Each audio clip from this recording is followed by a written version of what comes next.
to the broadcast. My name is Paul Dozier. I am your host. Tuesday, April 6, 2021. And I am excited to bring you information that you really need if you're going to be a business owner.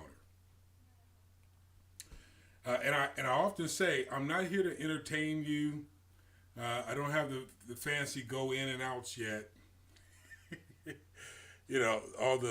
don't have that yet. I'm getting there. I'm not there yet. But I am excited to bring this series. Now, listen, we're not always going to talk about business. And by the way, thanks for joining. Thanks for recognizing those who recognize pcdozier.com/the broadcast, or those who are coming directly to YouTube. I appreciate you as well. If these videos are helpful to you, I'm just asking from the depths of my heart that you share these videos with people who you feel can benefit specifically from wanting to start a business. Now, as I usually say, if you're employed, self-employed, nothing wrong with that, but this is not for you. That is not the demographics or the economy that I'm shooting for here. No, I'm shooting for that rare few that feels pain when you get up every single morning and you know how to make money. You have made money. In fact, you might be transitioning from a great job and you're recognizing that, wait a minute, I still have to do something. And so this is a completely different skill set than being a loyal employee or being self-employed.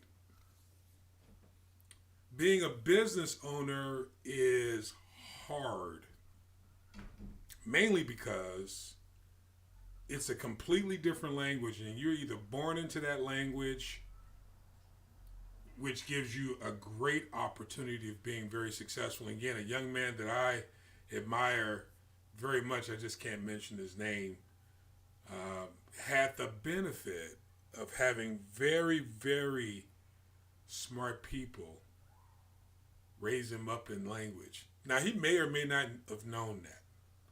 But so many of us come out of a community of poverty-minded thinking. I notice my feed is a little slow, so bear with me here. And we don't know that our thinking is poverty-minded. In fact, a lot of us think because if you read books or, you listen to Think and Grow Rich or read the book or listen to Tony Robbins that, our lives are going to be transformed just by listening to them. And the answer is no. You still have to pay some prices. You still have to learn the language of business ownership. You have to take on a completely different mindset. Now, of course, I want to talk about selling the widgets, and eventually we'll get there. But the reason why I'm creating this series, the way I'm creating this series, I'm doing this very, very on purpose, is I'm starting from scratch and I'm asking you to follow with me. That's why these shows are numbered. So it's not so much about the date that you see here, if you're looking at YouTube right there. It's not so much about the date. It's about that it's about that number right there. Number 7. Show number 7. And the reason why is we want to progressively move into something like a curriculum, if you will.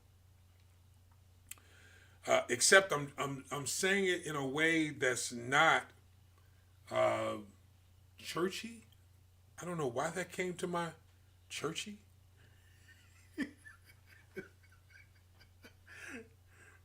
But You're not sitting in the university chair,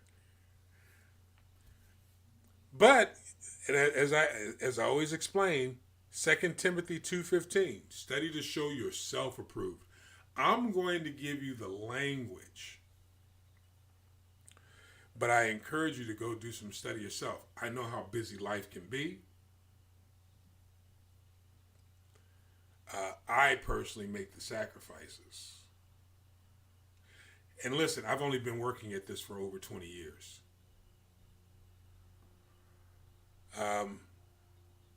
But coming from where I came from, my mom being manic depressed, schizophrenic, going through some very abusive times in her life as a child, I certainly appreciate the sacrifice and the obedience that my mother showed in making sure I was good and I had an opportunity. I do the same thing for my daughter and my steps and my sons.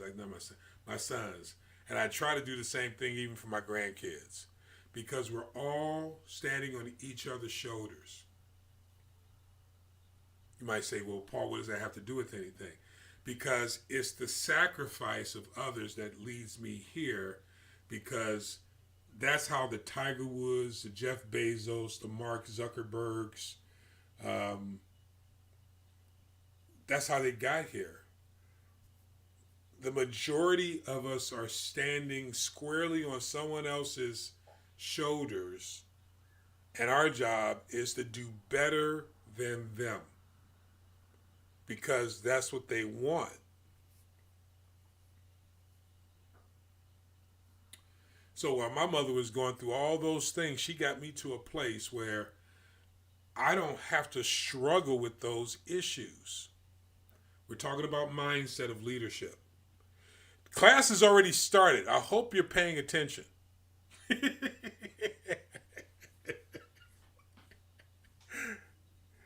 We're talking about mindset. You can't start selling widgets if you don't have the right mindset, because you'll go out there with your crazy devoted self and you'll start selling widgets all by yourself, and then you'll have this mindset, which a lot of people do.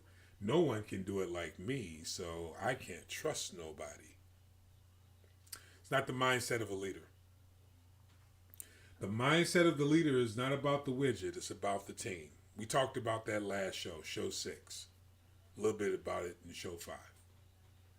It's all about building the team. So the mindset of a leader, and I'm going to share some things with you tonight, without breaking.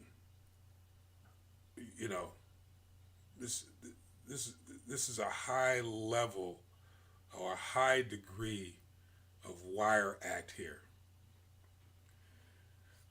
And the reason why I said that is because we're not going to take any breaks. There are no commercials, no nothing. We're just going to go straight out for about an hour. And we're going to talk about principles that are going to help you change your mindset.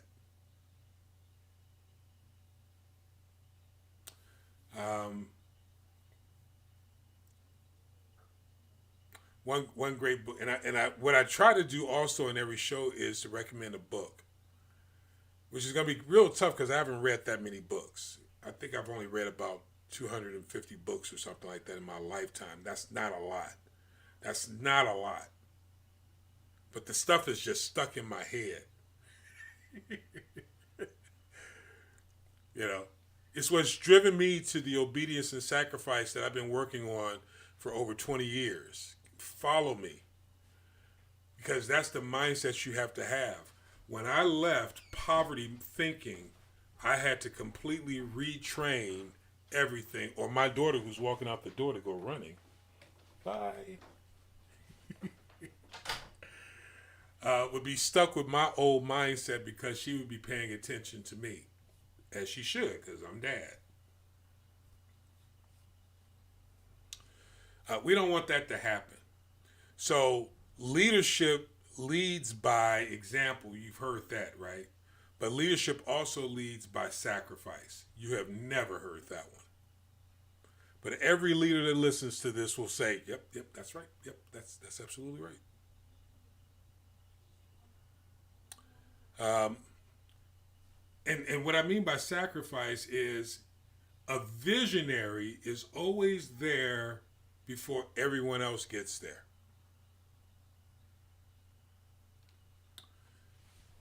Um, that takes a level of sacrifice that the majority of people cannot understand. You're in a class that most people will never ever be able to comprehend. Listen, the things I'm speaking into your life right now, you won't feel the full impact until you start talking to someone and say, "Oh wow, I heard that before." It's muscle memory. It's you have to and listen. It's not about being motivated. It's about understanding the principles.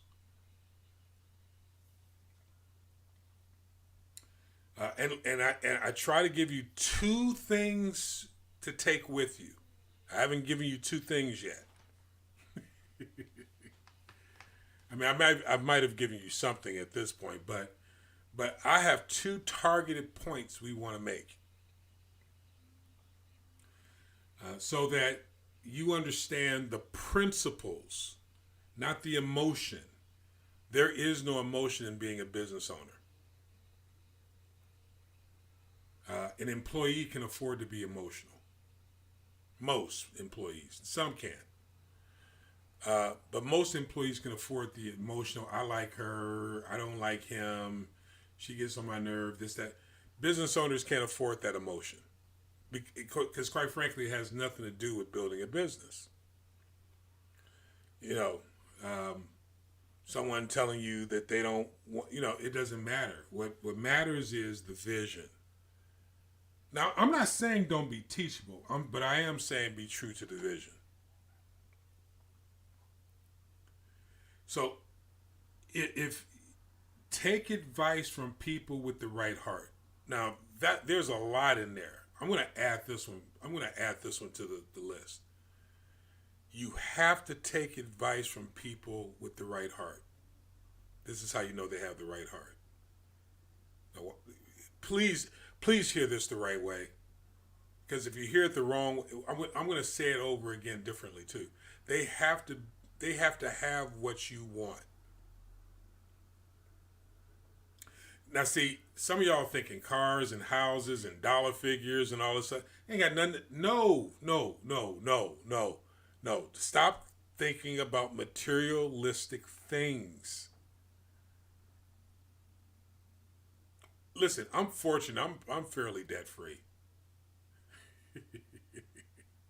So I don't have a lot of the pressures of, but at the same time, my Mercedes is paid for, but my Mercedes isn't a 2023. It's, and I want to get it redone, but I drive the Lexus. Well, I'm a fortunate guy. But the point is, you got to hear it the right way. You got to hear it from the standpoint of a business owner. Now listen to this from a business owner. A business owner standpoint. I'm going to choose to listen to people who have created businesses over the employee who has either never created a business or gave up on it, or wasn't successful. I mean, you've heard the old saying, crabs in a barrel. Well, it's not, that's one way of looking at it. I like to look at it differently. I like to look at it that a person can give you their perspective, but if they don't know how to die to themselves, they can't give you your perspective.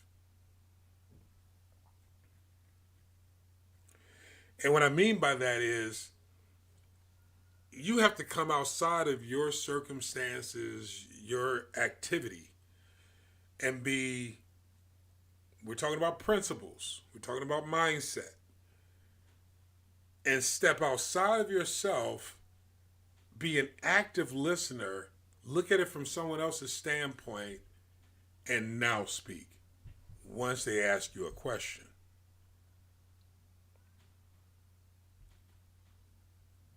I'm talking about the different mindset. Now, listen, that's okay if you don't agree with that perspective, but study it. Study it. Read books about great leaders. There's a book by Dr. Frederick K.C. Price that I love called Integrity. I'm just throwing that one out there. But if you have to read it from the perspective that he's writing the book and how he's speaking things, in Christianity we call it speaking things into existence, but how he's speaking very transparently from experience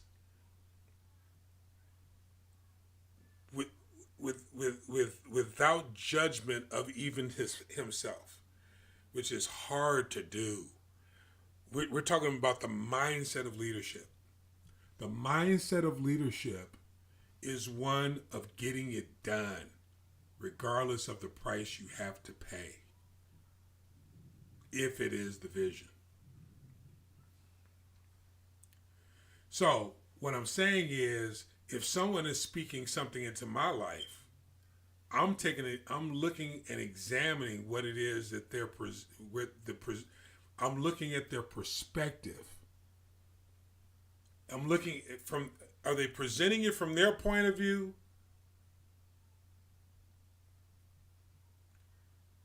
Or are they presenting it objectively from my point of view? Have they asked enough questions to find out about the scenario, or have they just made a judgment and have decided that what you're doing is not acceptable? So you have to be careful of that, because the mindset of a leader, of a visionary, of a business owner, is finding a way to cut through everything and creating the reality that he believes he's been given. So we want to talk about the difference between leading and managing. That's one thing. I'm giving you cheat sheets today. Usually I don't give you a cheat sheet. But we want to talk about the difference between leadership and management. The second thing we want to talk about is that mindset that you have to have.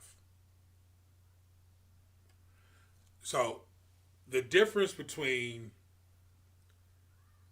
now I'm not saying that you can't be a manager and a leader, but they're two different hats.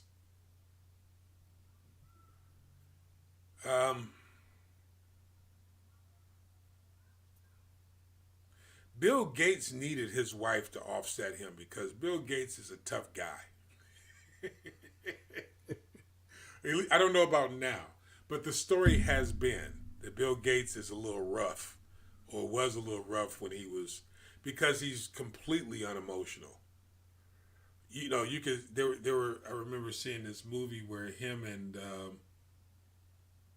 what was his name? The guy who started Apple computers. God, I don't know why his name. I'm looking straight at him. He was flat. I was looking at this. I think I was looking at it on YouTube, or it was a movie or something. He was flat out knocking Bill Gates. And Bill Gates just refused to hear it that way. In fact, in the interview afterwards, I think he was saying, he said this about you. He's like, well, I just see it this way. That's just the mindset of a leader. A manager is a little bit different. They're more into making sure things that the leadership has instituted happen on a a day-to-day, and that's a completely different strategy. I wish I could say I was a great manager. I really do, but I'm not. So what do you have to do? A leader recognizes his own weaknesses. I don't know if you remember this. A few shows ago, I talked about understanding what your strengths and your weaknesses are. You know, in our community, the black community, we, you know, if we talk about our strengths, we're called arrogant. I am a fantastic teacher. Not everybody thinks so, but I know I'm a pretty good teacher. But there are other things I'm not good at. You know, I'm a fairly organized guy. Fairly organized. I'm not completely organized, but I'm a pretty organized guy. I love creating things, managing things, dealing with people's personalities. That's a tough one for me. Listen. I can deal with it, but it's still a tough one for me, especially when I feel like I'm being sold. I don't want to be sold. I want to be educated. I want to be understood. And I want people to have the sacrificial outlook towards me as I have towards them. And that is not going to happen the majority of the time. It is an unreasonable expectation of mine. That is a weakness. It's not going to happen. People are not going to try to work things out for me the majority of the time. Just because I'm a nice guy or they like something, this, that. It just doesn't work that way. It's an unreasonable expectation. So therefore, I'm working on getting rid of the attitude that I can take or leave people. And that's the truth. I love people. I'm learning how to like people better. Love is sacrificial. Leadership understands the necessity to sacrifice for the vision. That's a good attribute. Management has a little bit more bent towards negotiating between the personalities that have to be managed. It would be great if I knew how to do that a lot better, and I'm working on it.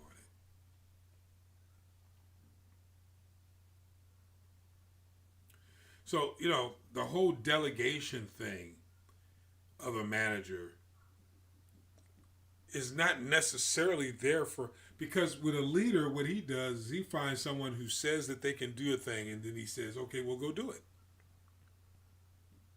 Let me see it. Let me see. In fact, what we're looking for is not that you do it, but you do it with passion. Mindset of a leader.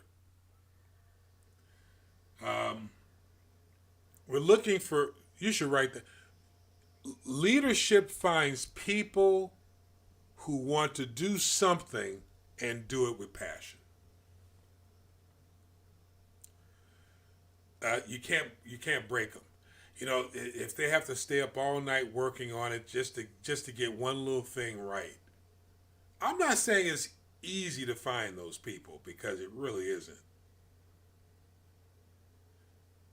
Because the truth of the matter is, most people are deterred right before something is going to happen. They're scared to lose something. When you should be willing to sacrifice everything.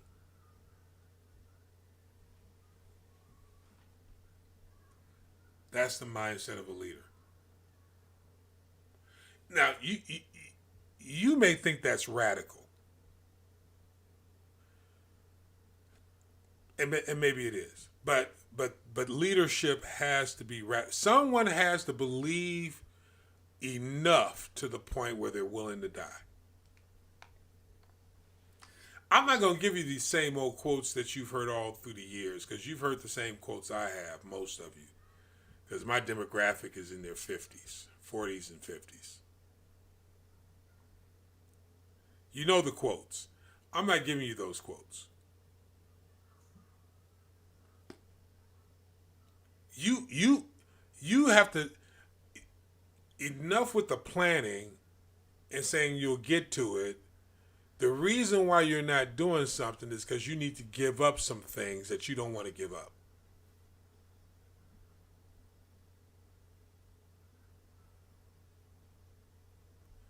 You know, it was Jeff Bezos that says that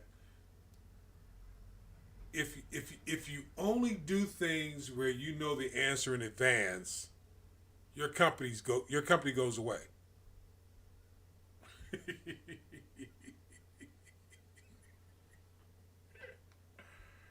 You know, it's,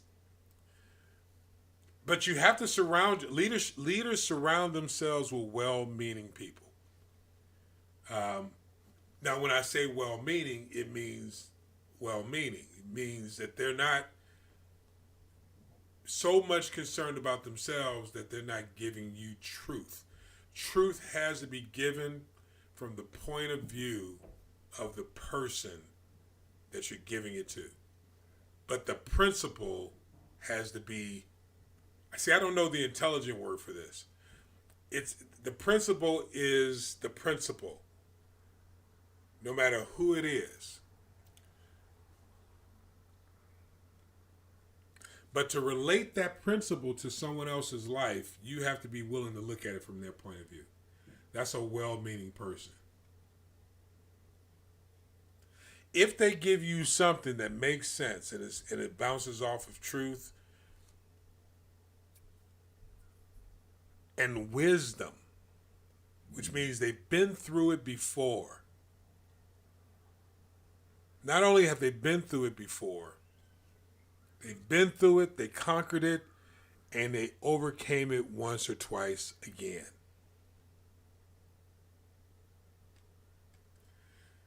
If they're not coming from the right point of view, you have, as a leader, you have to be willing to be misunderstood.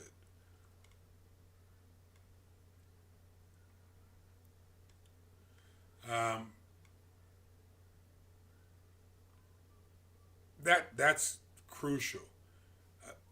Managers get their cue from the leadership. So their check is, I was told this by the leader. There's nothing wrong with that because that's what you need as a manager. But a leader is transformational.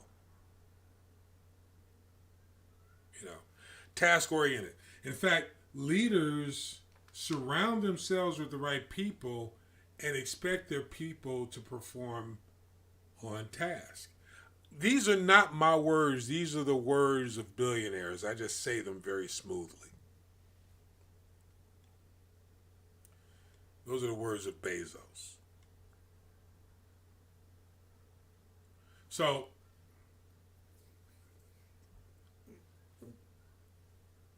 you know, it could be that you're trying to do too much.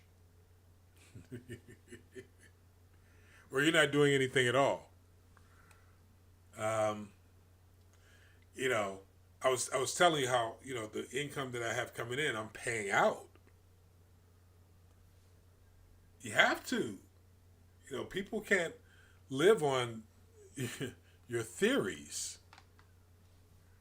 Good leaders take care of their people first.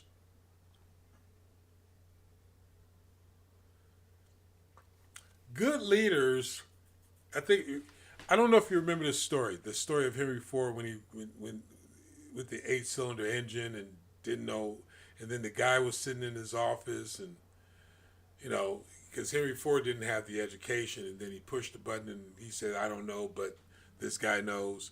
You have to surround yourself with people who have the ability to find a remedy to your ideas.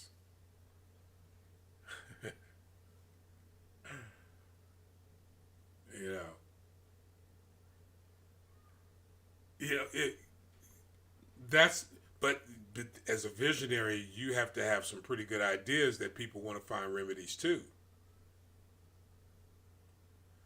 If in other words,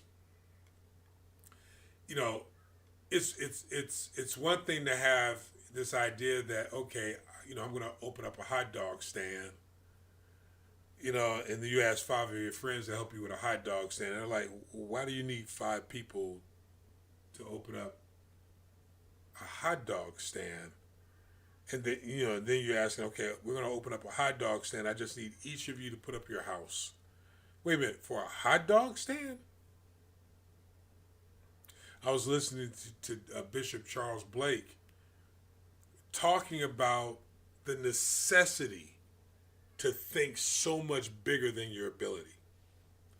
And listen, this is what I noticed about, we call this positive. It's not positive thinking, it's right thinking. How can you be a business owner and not think beyond yourself? It can't be about you. We're talking about mindset. We're talking about the difference between leadership and management. Managers don't think about these things. Now, there are leader managers. John Maxwell, I think, off the top of my head, I think about John Maxwell. But I honestly think that you're thinking. I honestly think that if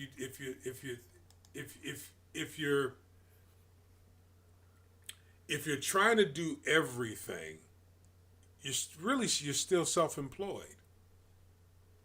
Now, when I say do everything, I'm talking about in your mind. How many of you understand that your mind can get cluttered? Because not only are you trying to lead an organization and create an organization out of thin air, like me, but at the same time, I'm trying to manage the organization because I'm too cheap to ask other people to come on board to take care of other aspects that they specialize in, because I don't feel like I can afford it at this point. Then you're not ready to be a business owner. You're still self-employed.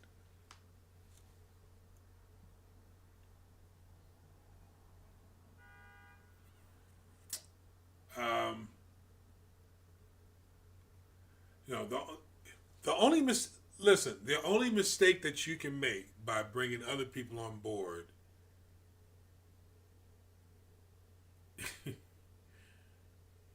is the mistake of doing nothing. Everything else is an experience.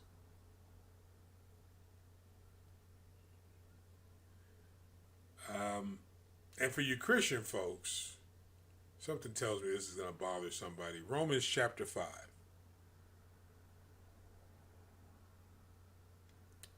In other words, you have to learn the lessons, faith, hope, patience, experience. It's not in that order, but you get what I'm saying.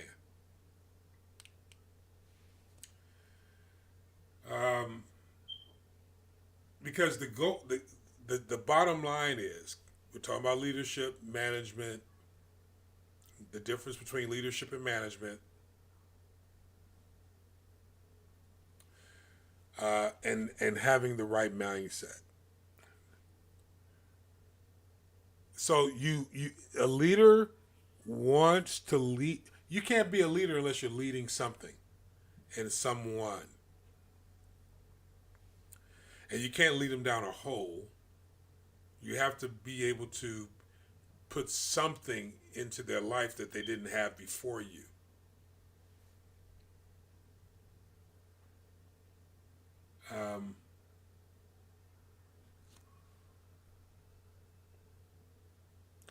I like this quote.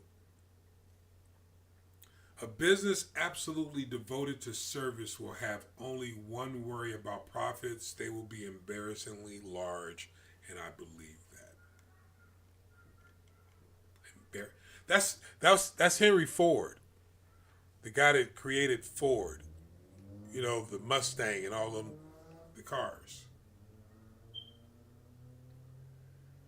Um, you, it starts at the top. So the leader should be serving the management.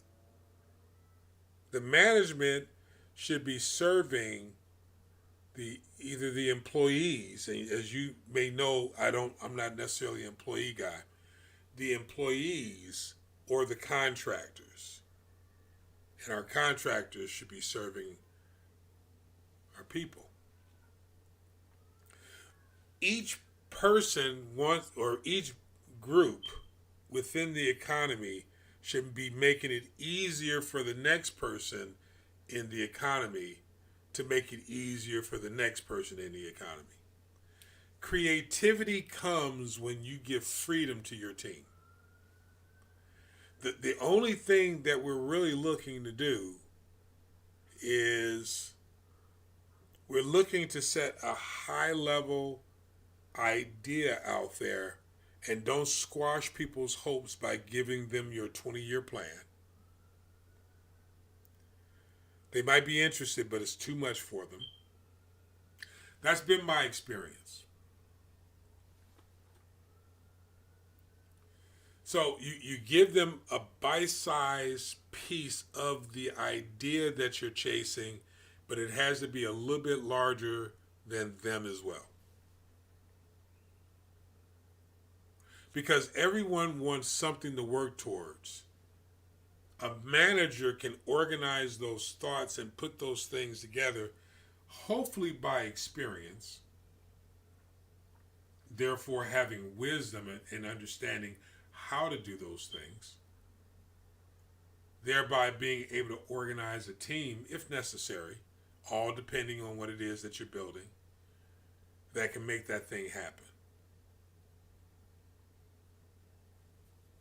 See, it's all about the team. It's not about the widget.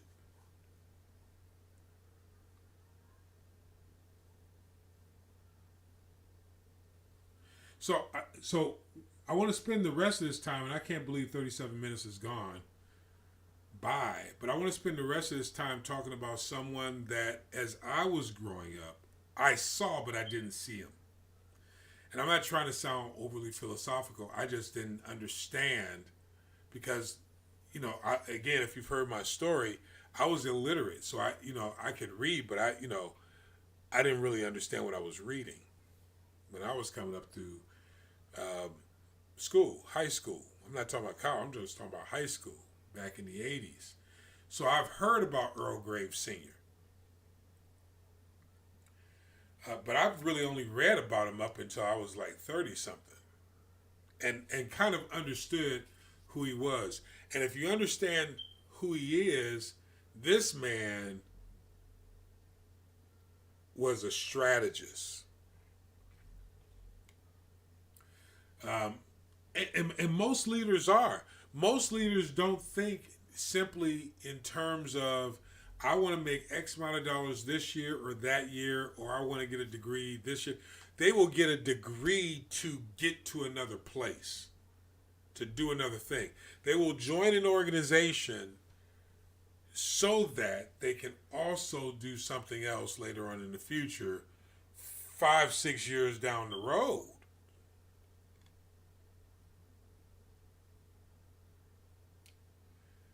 And what I admire about Earl Graves is he had a heart also for small business owners. And of course, his history shows you that because he was an entrepreneur. He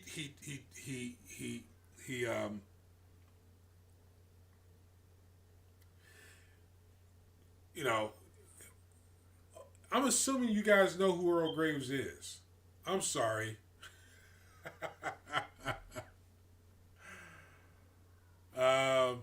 He founded a magazine called Black Enterprise. I'm sorry. He had a media company. What was interesting is he also sat on the executive board of Aetna.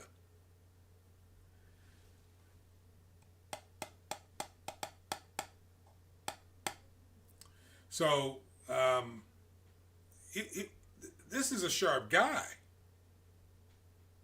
He's a very sharp guy. Um, went to school, worked at the Democratic National Committee. I'm sorry, not worked at, but involved with, um, you know, sat on the advisory board of the SBA. So what I want to do in this last few minutes is just go over some of the things that he said. And see if I can translate it in a way. It's not going to be much. In fact, we'll probably end early. Probably. Because what I noticed about leaders is they speak in parables. And if you don't understand the parables, which means that you don't have enough education at that point to understand what he's saying, or there's not a certain amount of appreciation, don't be offended by that. It's just the way it is. It's just a principle.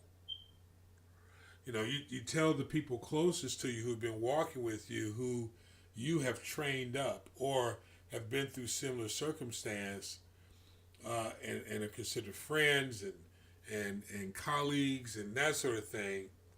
But with those who don't understand, you can't just hop in and just give them the code. No, you tell a parable so that they can understand it. He says something like, to have a successful career,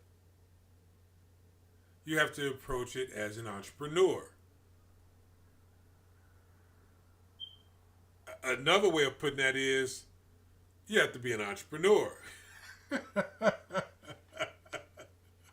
to have a successful career. Now, you may disagree with that.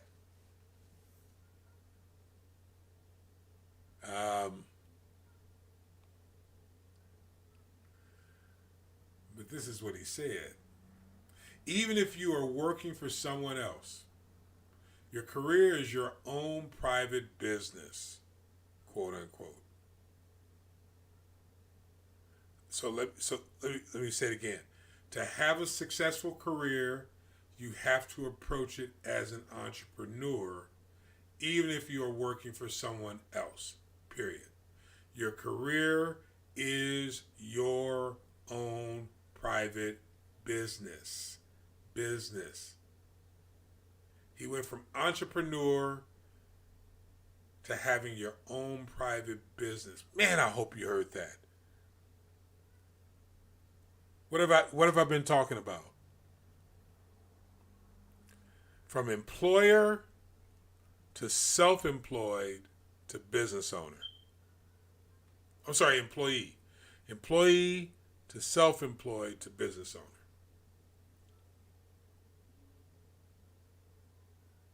He goes on to say, I'm going to finish this quote. You have to market yourself and your abilities and knowledge just as you would a product or a service. That's the mindset of a business owner, not an employee, and not someone who's self-employed. He went beyond being self-employed. Why? Because you're leading other people. And you can't be leading other people for the purpose of employing them.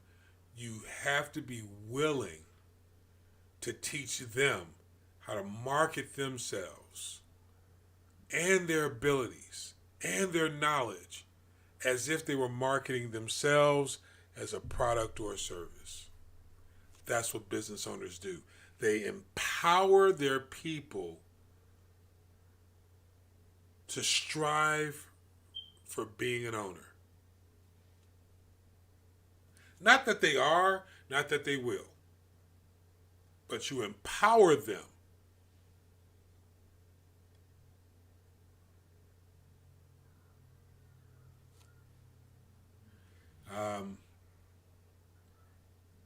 I like this one. I have no patience with people who want to tell me what's wrong. See, right off the bat, you lost me.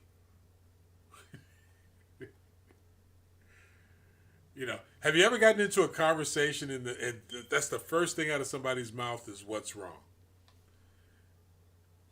Of course you have. Not the mindset of a business owner. I only want to hear from the person who first tells me the solution and then fills me in on the problem.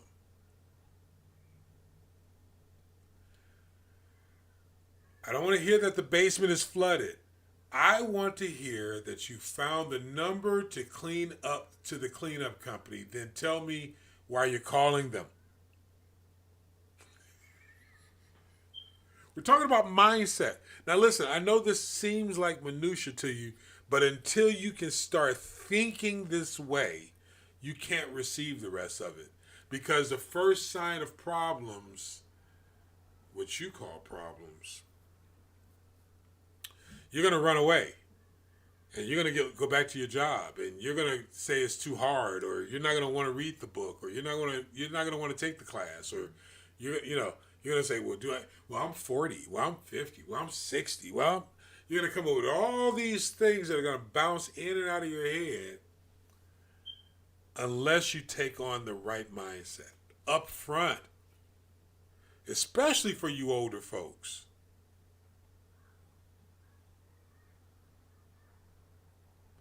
I have no patience with people who want to tell me what's wrong. Because you're starting off the conversation in a defeated manner. The decision's already been made. You're already telling me what's wrong instead of presenting a solution first. Here's the challenge. Here's the solution. Here's the challenge. Here's the solution. Here's the solution. Here's the challenge. I'm building a brand. Got to design a logo. Got to get a business plan. Got to file paperwork. Don't know where the money's going to come from, but I know it's going to come. I don't know where I'm going to find the time, but I know I can make it happen. Because I have to do this, this, and this. Here are the challenges. We're not in denial of the challenges.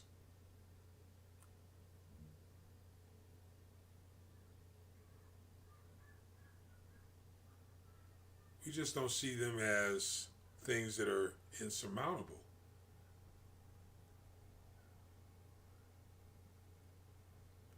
See, so here's my point.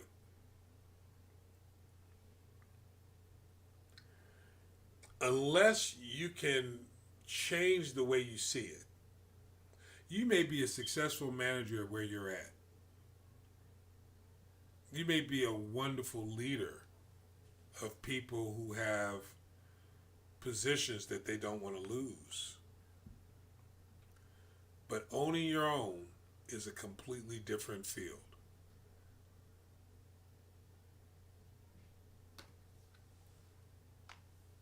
See, when you're creating your own thing, you've heard this before, it becomes your baby.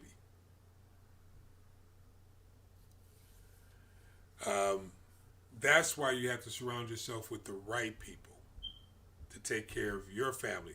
Because the people you surround yourself with becomes family. Did I say you're going to surround yourself with the right people? Did I say surround yourself with... I think I said surround yourself with the right people. What does that mean? It means you can't do it by yourself.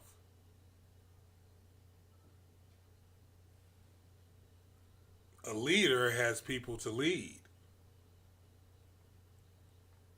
Part of your strategy is to surround yourself with the right people. Surround yourself with the right people. But I got to surround yourself with the right people. How do you do that? You sell to their need and not yours. If you understand as a leader, you're serving your management team And you're now. Listen, you may have to start off as the leader, the manager. Don't forget, I suggested the book E Myth. I think it was Gerber. Is Michael Gerber? I'm not sure of the first name. Last name is Gerber. You're gonna start. You're gonna start off as a leader. You're gonna start off wearing multiple hats down the train there, down the org chart. The org chart is the way you want your business to look.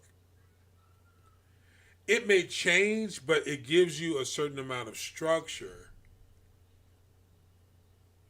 based upon where you project yourself to go. You want to set up an org chart. If you don't have, you're going to forget you even set it up, but you got to set it up. Because the org chart tells you what all the job accountabilities are all the way down to the receptionist. You just set up the org chart. Now, in the times that we're in, a lot of those positions are going to be filled by QuickBooks, Bambi, Trainual, all these internet-based companies that will help you fill spaces. Radius Bank which is one of the companies that I deal with. You go to my About page, go down and look at it. But, we've already set up the plan for the company. We've already mapped out how the money is going to be spent. So if a dollar lands, they're called sweep accounts. Now, we're going to get to all this stuff, but when a dollar lands in one account, it automatically breaks it up into particles and sends it off into other sections to make sure everything's accounted for financially.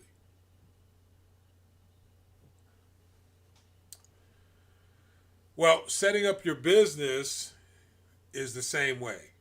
You're just setting up your org chart. Not that anyone's sitting in that position, but you want to be able to mentally separate out the job accountabilities of everything. Now, you may have to wear 12 of those hats. But when people are brought into your life, because you have taken the time to study and break it out that way and be very targeted in your thinking and your planning, you'll know where they fit, because they're not coming to you to have tea and crumpets or scones. People, when you're a leader, people are coming around you for a purpose, because they see something in you. And they'll either want to employ you, partner with you, or learn from you. Remember the 3 relationships I told you about? That's where that fits in.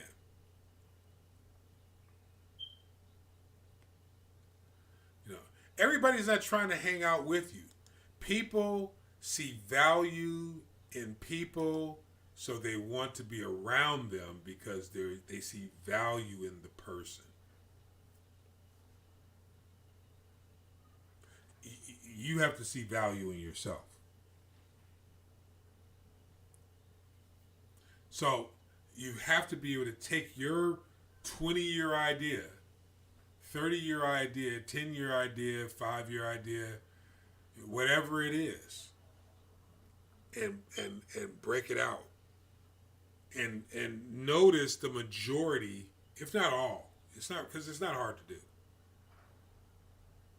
And notice the majority, if not all, of the positions that it takes.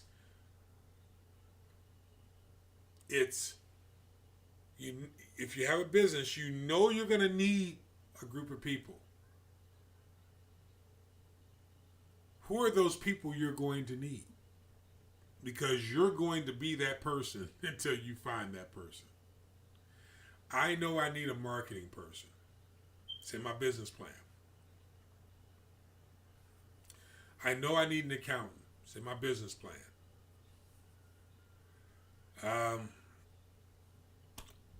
I know I need an operations manager.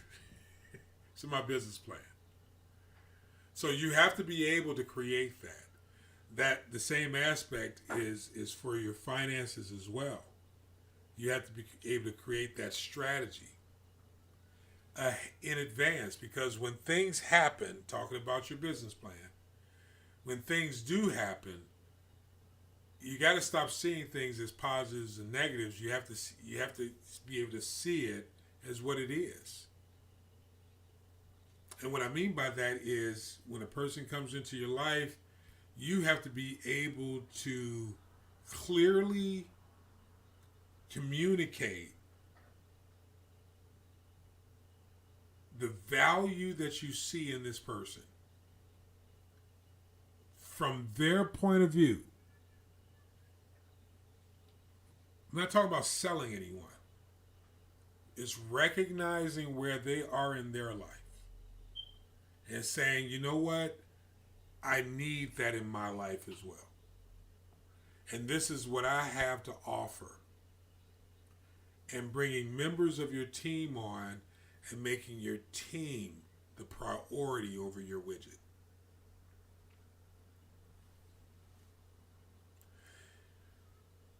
Now, if you could do that, you could be successful. It's something that I'm working on as well. And I'm very fortunate in a few different ways. But it's all about the team. Being a leader, bringing in the right management, but most importantly is changing your mindset so that you can bring benefit to other people.